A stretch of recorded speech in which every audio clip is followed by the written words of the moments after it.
Me llamo Elena Mercader y tenía 33 años el día que mi propio padre se rió de mí delante de un abogado.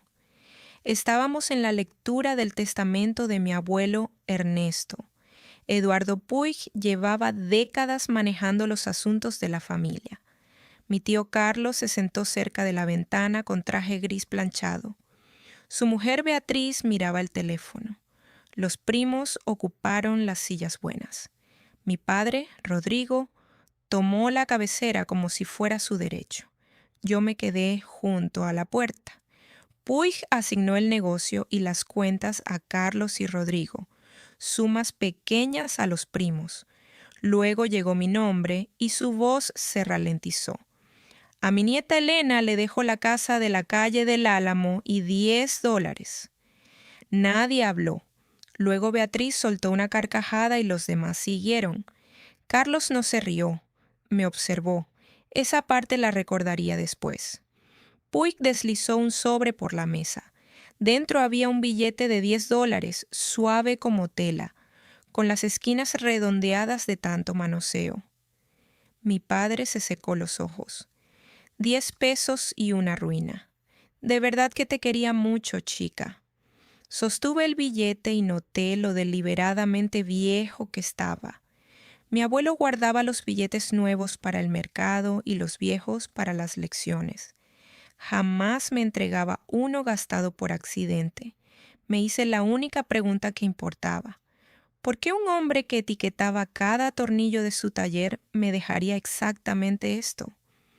Puse el sobre en mi abrigo. Le di las gracias a Puig y me levanté. En el pueblo me conocían como la chica tranquila de la biblioteca. Durante los últimos 5 años de la vida de Ernesto, yo era la que aparecía, médico cada mes, pastillero los domingos, compañía mientras el resto de la familia siempre tenía algo más urgente. Cuando era niña, mi abuelo escondía una moneda y me dejaba una cadena de números en un bloc. Cuenta con cuidado, decía. Los números nunca eran aleatorios. Una página de un libro, un azulejo desde la esquina, un cajón desde la izquierda. Para mí fue la primera conversación real con alguien que creía que era inteligente. Así que cuando mi padre llamó a mi herencia una pila de basura, no me sentí pequeña. Sentí las esquinas gastadas de ese billete en mi bolsillo y pensé en un hombre que nunca me dio un número que no llevara a algún lugar. La historia oficial de Ernesto. Abrió Ferretería Mercader en 1968. Mi padre y mi tío entraron al negocio y decidieron que el viejo los frenaba. El veredicto familiar. Buen hombre, mal empresario. Pero Ernesto balanceaba su libreta de cheques al centavo. Un hombre así no pierde el rastro del dinero por accidente. Cerca del final me sostuvo la mano en el porche. El negocio nunca fue el punto, Elena. Pensé que era nostalgia. Ahora tenía un billete gastado en el bolsillo y empecé a preguntarme cuál era el punto. Fui a la casa de la calle del Álamo 2 días después del funeral. Desde fuera mi padre no estaba equivocado. El porche cedía, las canaletas habían rendido, una contraventana colgaba torcida. Pero entré con la llave de Puig y el olor me golpeó primero. Cedro y aceite de máquina. El olor exacto de las manos de mi abuelo. La casa se caía por fuera y estaba perfectamente ordenada por dentro. Cada libro alfabetizado. Los cajones etiquetados con su letra en mayúsculas. En la pared trasera colgaba un calendario con 2 años de atraso. Cada cita médica marcada a mano, incluidas las que yo lo había llevado. Había llevado un registro de mí. No se etiquetan los cajones de una casa en la que uno se ha rendido. Se etiquetan porque se espera que alguien llegue a buscar. Esa noche alicé el billete bajo la lámpara. En cuanto leí el número de serie, algo antiguo se despertó en mí. Los juegos de Ernesto siempre empezaban igual, letras de categoría, dígitos de ubicación. Las letras coincidían con un código del taller. Los dígitos se dividían en 2 series, cajón y fila. No me había dejado $10. Me había dejado una instrucción. Copié el número en el reverso de un recibo y lo descompuse. Señalaba al taller hacia algo contado desde una esquina. Cuenta con cuidado. Mi padre llamó a la mañana siguiente antes de que terminara el café. Esa casa es un problema. Cableado viejo, humedad. Conozco un promotor. Oferta en efectivo, cierre rápido. Mi padre nunca se había movido rápido para ayudarme con nada. Le dije que lo pensaría, colgué y anoté la fecha y hora de la llamada en mi libreta. Cuando un hombre que nunca te ayudó empieza a presionarte para que firmes lo único de lo que se rió, no firmas. Empiezas un registro. El taller estaba detrás de la casa. Toda una pared era una cuadrícula de cajoncillos numerados con la letra de bloque de Ernesto. Conté con cuidado y abrí el cajón que señalaba el número de serie. Debajo de una bandeja de arandelas había un cuaderno con el lomo verde y agrietado. Lo levanté y un papel doblado cayó de entre las páginas. Las cosas baratas esconden la verdad. Cuenta con cuidado. Me senté en su taburete con el cuaderno en el regazo. Las primeras páginas parecían contabilidad ordinaria, pero cuanto más miraba, menos ordinario se volvía. Las anotaciones rastreaban dinero saliendo de cuentas, no entrando. Cada línea tenía una fecha, una cifra y un par de iniciales. CMRM, mi tío, mi padre. Los libros oficiales mostraban un negocio sano. El cuaderno privado mostraba uno distinto. Pagos inflados, dinero canalizándose hacia cuentas ajenas. El patrón se mantenía durante 9 años en 2 caligrafías que no eran la de Ernesto. Los patrones no mienten de la manera en que mienten las personas. Mi abuelo, el hombre al que llamaban mal empresario, había llevado en silencio un registro paralelo de las cuentas de su propia empresa durante casi una década. No era malo con los números, era mejor que todos ellos. Carlos vino a la casa un domingo, sin avisar. Salí al porche antes de que pudiera entrar. Sus ojos no estaban en mí. Recorrían el salón, el pasillo, la puerta trasera que llevaba al taller. Este lugar está lleno de cosas viejas. Es fácil encariñarse con cosas que no importan. Mantuve la cara como la mantengo en el mostrador cuando alguien miente sobre sus multas. Aprecio la preocupación, dije. Me miró un momento más de lo que era amigable y se fue. Mi tío no había conducido 15 minutos un domingo para consolar a una sobrina afligida. La gente no sigue diciéndote que algo no vale nada a menos que tenga miedo de lo que vale. Volví a los cajones y encontré un segundo cajón señalado al margen. Debajo de una bandeja de brocas había una caja de metal plana con una identificación federal, la cara más joven de Ernesto, y cartas de reconocimiento escritas en el lenguaje cuidadoso del gobierno. Durante la mayor parte de su vida activa, mi abuelo no había sido auditor de una empresa de suministros. Había pasado esos años trabajando para el gobierno, haciendo el tipo de trabajo donde aprendes a documentar todo y a no confiar en el relato de nadie más que en el propio. Todo el hombre se reorganizó en mi cabeza. Los cajones etiquetados, los juegos de números, el cuaderno en clave. No era la excentricidad de un viejo solitario, era formación. Cuando vio a sus hijos saquear lo que había construido, hizo lo único que sabía. Abrió una página limpia y empezó a llevar el registro. Había un nombre en los márgenes del cuaderno. E.C., siempre con una pequeña estrella. Era Enrique Colla, que había dirigido el viejo banco de ahorros de la calle Mayor. Cuando mencioné el cuaderno verde, su cara cambió. Me preguntaba si vendrías. Ernesto fue muy específico. Sería la que hiciera la pregunta correcta, no la que más necesitara el dinero. Me contó que Ernesto había sabido durante años lo que sus hijos hacían y había acudido a Enrique para asegurarse de que la evidencia fuera limpia y trazable. Había elegido el billete él mismo, buscando un número cuyas letras se alinearan con los juegos que me había inculcado desde niña. No quería venganza, dijo Enrique. Quería un registro. Decía que los ruidosos siempre ganan el argumento, pero los cuidadosos ganan el caso. Te dejó algo en el banco, Elena. Si traes el número correcto, puedo llevarte hasta él. Cuenta con cuidado, dije. Enrique asintió. Me dijo que dirías eso. Antes de ir al banco encontré un falso fondo detrás del cajón del cuaderno verde. Dentro había un sobre sellado con mi nombre y estados de cuenta bancarios, las cuentas personales de Ernesto, retiros que nunca habían sido autorizados, firmados con una letra que era casi la suya pero no del todo, fechados en los meses en que apenas podía sostener un bolígrafo.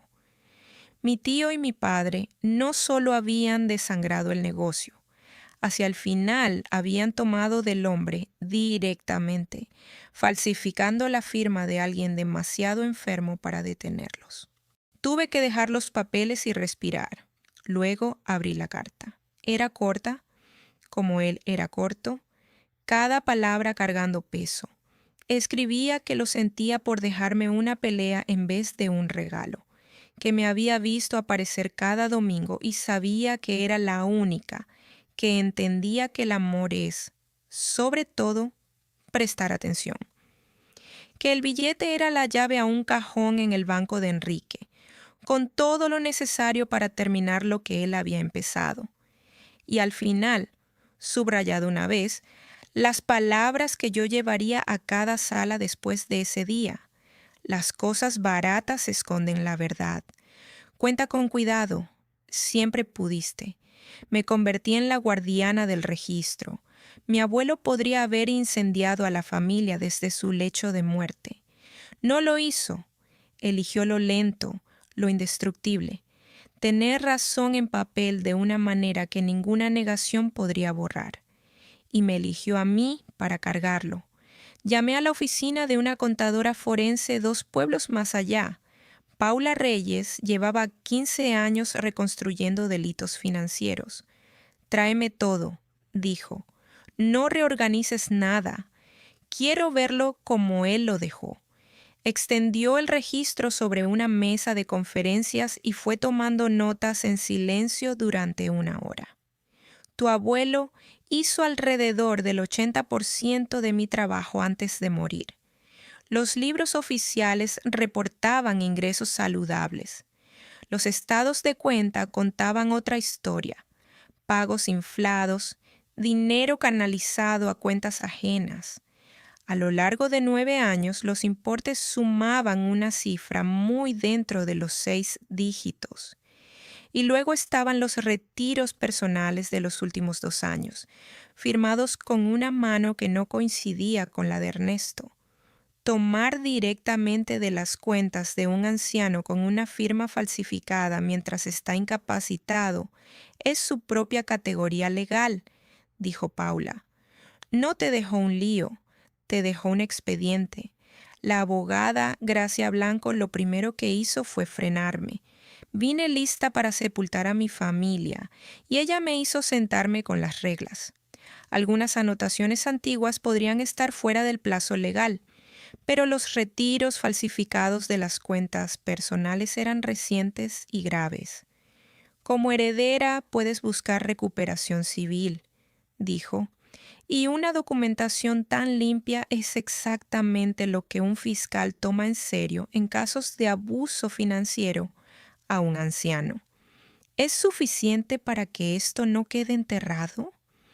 Tu abuelo pasó 9 años asegurándose de que no pudiera quedar enterrado. Nuestro trabajo es solo llevarlo la última milla.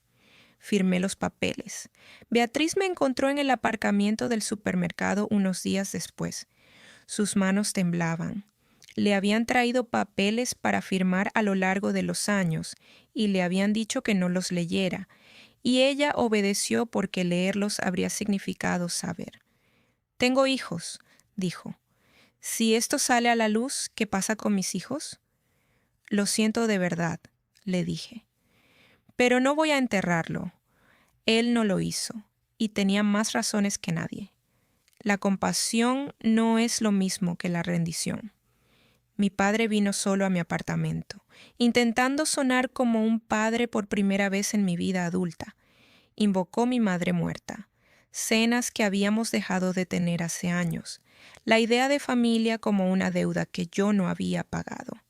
Luego, alcanzó la misma frase que había usado en la oficina del abogado, pero más suave esta vez.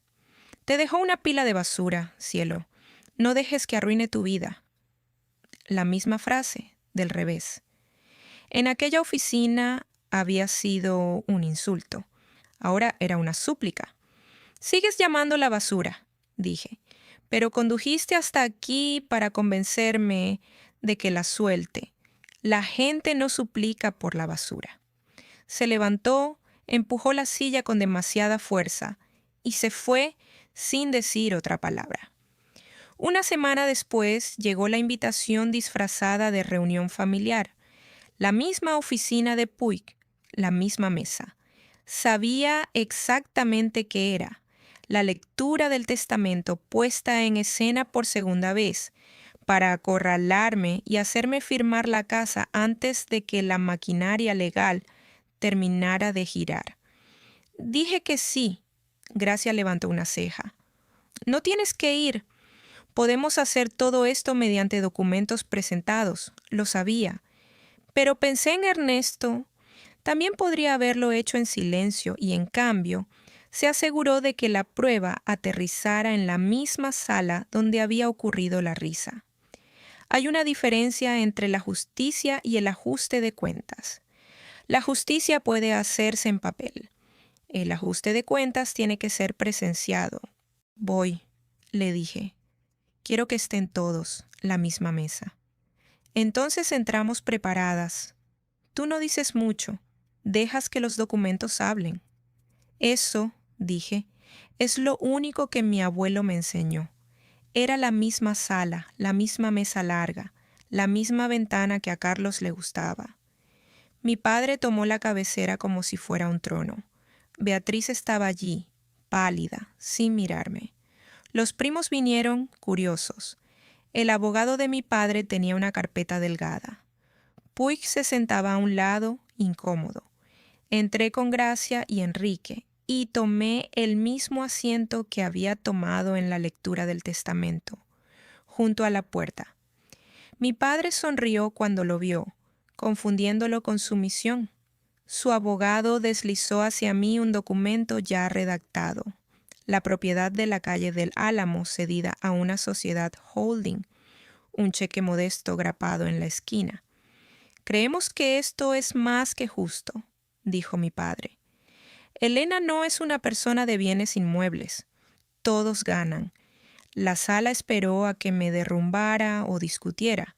No hice ninguna de las dos cosas. Alcancé mi bolso y saqué el expediente y lo puse sobre la mesa sin prisa. La sonrisa de mi padre se mantuvo, pero sus ojos cayeron sobre el montón y vi el primer destello de duda cruzar su cara. Carlos se quedó muy quieto junto a la ventana. Miré a mi padre y hablé con la voz más tranquila que tenía. «Antes de firmar algo, creo que todos deberían ver lo que hay realmente en la basura». Abrí el expediente y lo fui presentando documento por documento, con el mismo tono parejo que uso para explicar las impresoras a los usuarios confundidos. «Este es el libro oficial de la ferretería», dije, deslizando la primera página al centro. «Y este es el que mi abuelo llevó al mismo tiempo, de su puño y letra, durante 9 años. Los puse uno al lado del otro. No coinciden. El dinero salía del negocio a través de pagos a proveedores inflados, y una parte volvía a cuentas que no eran de la ferretería. Las iniciales en el margen son CEM y RM. No miré a mi tío ni a mi padre cuando dije sus iniciales. Dejé que el papel lo hiciera. Luego puse el informe forense. Una contadora forense autorizada lo revisó todo. Cuantificó la pérdida. Es sustancial y está documentada. Beatriz emitió un pequeño sonido. Mi padre empezó a hablar y yo seguí sin pausar. Y estos, dije colocando los cheques falsificados junto a la firma genuina de Ernesto, son retiros de las cuentas personales de mi abuelo en los últimos 2 años de su vida, firmados con su nombre por alguien cuya mano no era la suya. Apenas podía sostener un bolígrafo. Yo le cambiaba las sábanas.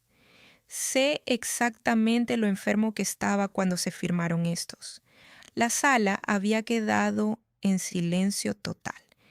El tipo de silencio que tiene peso. El abogado de mi padre leía el informe forense al revés y palidecía. Carlos no se había movido, pero el color le abandonaba la cara en tiempo real. Puse el último elemento sobre la mesa. La carta en su sobre. Apoyé 2 dedos encima. Miré a mi padre y dije lo único que había planeado decir. No era basura. Mi voz no se elevó. Era el recibo de todo lo que se llevaron. Nadie se rió. Nadie hizo ningún sonido. Luego mi padre estalló. Empujó su silla hacia atrás y la volcó. Esto es basura. Los delirios de un viejo, y ella se ha inventado toda esta historia. Su propio abogado le puso una mano en el brazo y dijo su nombre en voz baja y firme. La manera en que se dice un nombre para impedir que alguien se condene a sí mismo delante de testigos. Carlos, que nunca levantaba la voz, habló por fin.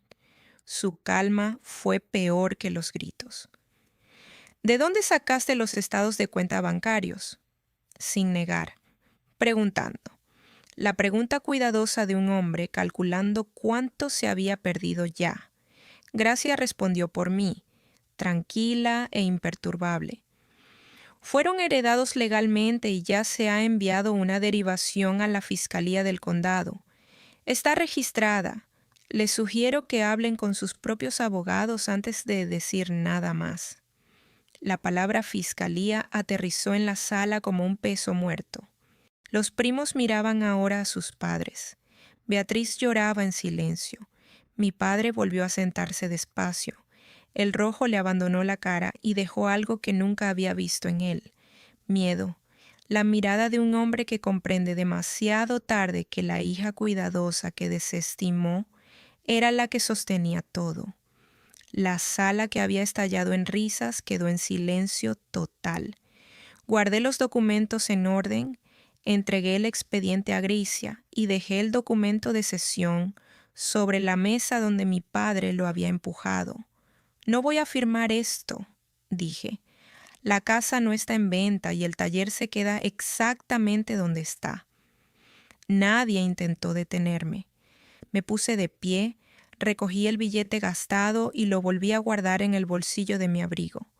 Luego caminé hacia la puerta de la misma sala de la que me había ido el día de la lectura del testamento. La primera vez había salido al sonido de las risas, sonriendo para que no vieran nada. Esta vez salí en silencio y la sonrisa, cuando llegó, fue solo para mí. En la lectura del testamento creyeron que me veían perder. En realidad estaban viendo a mi abuelo ganar despacio, desde un cajón que ninguno de ellos supo ver, a través de la única nieta que había aprendido a contar con cuidado. Empujé la puerta y salí al pasillo, y detrás de mí oí la voz de mi padre, más pequeña ahora, preguntando a su abogado una y otra vez lo mismo. ¿Qué hacemos? ¿Qué hacemos? Ernesto había pasado 9 años asegurándose de que, cuando llegara ese momento, ya fuera demasiado tarde. El ajuste de cuentas llegó como Ernesto lo había construido, despacio, en papel, imposible de acallar a gritos. La fiscalía abrió una investigación. Ernesto les había entregado un expediente casi terminado y eso les ahorró años de reconstrucción. Pasó casi un año antes de que Carlos fuera acusado por abuso financiero y los retiros falsificados. Mi padre se enfrentó a sus propios cargos y a una acción civil. La ferretería Mercader fue finalmente vendida, con los fondos destinados a repagar lo que se había tomado. Beatriz cooperó desde el principio. No lo celebré, pero tampoco aparté la mirada. Me quedé con la casa de la calle del Álamo. Arreglé el porche y las canaletas. Con el dinero recuperado, creé el Fondo Ernesto Mercader en mi biblioteca para enseñar educación financiera básica a cualquiera al que le hubieran dicho que no era suficientemente listo para entender su propio dinero. La impartí los domingos en las horas que solía pasar llevando a un viejo a sus citas. Mi abuelo pasó toda su vida demostrando que la integridad es el único libro de cuentas que siempre cuadra, sin importar cuánto alguien insista en que los números dicen otra cosa. Esa es mi historia. Una casa en ruinas, un billete de $10 y un abuelo que confió en mí para mirar de cerca cuando nadie más lo haría.